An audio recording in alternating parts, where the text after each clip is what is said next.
Hello, rising high school seniors and parents. Junior year is officially behind you. Congratulations. This is a really big moment. You've worked hard and now you have something really valuable, your grade point average, your GPA, and for many of you, you have SAT or ACT scores, unless you're applying to college test optional. This is a really great time to pause, not to judge yourself, but to reflect and get clear on where you stand as you approach application season. Knowing your academic numbers will help you make smart and confident decisions as you start to finalize your college list.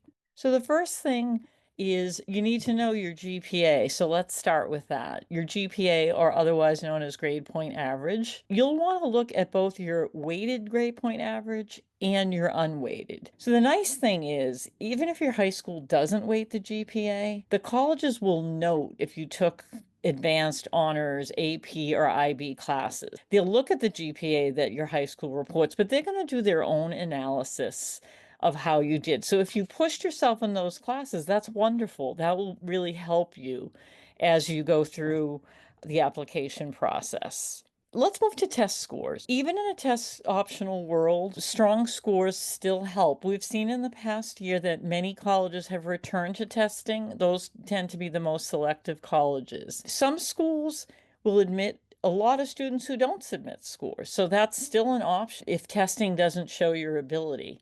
But there are still other colleges that really like test scores. I can think of Georgetown as an example, but there are others as well. So it's helpful when you're thinking about whether to submit your scores or not to take a look at the middle 50% of test scores of enrolled or admitted students and make sure you fall into that range as you think about whether to submit your own scores or not. Another thing that's really helpful is to take a look at the percent of enrolled students who had submitted SAT or ACT scores. That can tell you a lot about how much the colleges value test scores or not. Where do you find this information? So there's something called the common data set. And if you type in the name of the college in the words common data set, you'll come to that information. Not all colleges publish it, but many, many do. And you want to try to look at last year's data, which is the 2024 to 2025 common data set. That's the most recent data that's available. Once you have this information, now you can move towards finalizing your college list. So you have, I'm sure, heard variations on this before, but you pretty much want to look at 3 to 4 categories. So one is confident matches where your test scores and grades are perhaps above the average for that school. And then you want to look at some solid matches where you're pretty much on target, or maybe you're a little bit below, but you have other things that you can bring to the college, such as really interesting leadership or extracurricular activities, and you've shown a lot of engagement in school, and that might make up for being slightly below. There are also reaches, and that is usually where you're a little bit below test scores and grade wise what the college's averages are. So there's no guarantees, of course, that you'll get in. But again, you might have really nice things to bring to the table. So you should certainly try for some of those schools as long as you have a balanced list otherwise. And then the fourth category, which not everybody applies to schools in this category, is what we would call a long shot. So your grades and test scores are well below the average for that particular school, and your chances of getting in are pretty slim.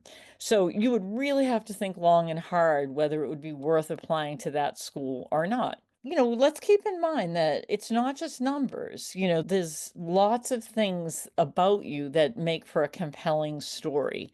You want to get across in your application, like what lights you up? How do you contribute to community? What are the things that you care about in this world? What are problems that you want to solve to make this world a better place? And those things will all come through on your essays and the rest of the story you take in your application. So now what do you do with this information? Over the summer, you should fine tune your college list. You want to check out the data for the colleges as I just described. You want to plan any remaining testing. If you're going to try the SAT or ACT one more time, it's time to get that on the schedule. You want to start brainstorming topics for your essays and starting to write those. And you want to stay engaged, particularly come fall in your extracurriculars and whether that's at school or in your community.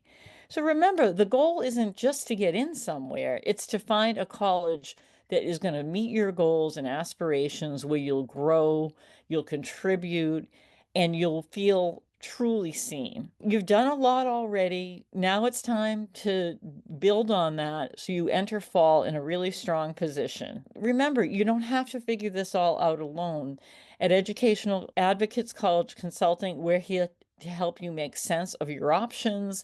We can help you tell your story in a compelling way. We can guide you to fine tuning your college list so it meets your goals. And the next chapter is full of possibility, and we'd love to help you on your way. Please reach out to us. You can visit our website at www.educationaladvocates.com to learn more. Thank you.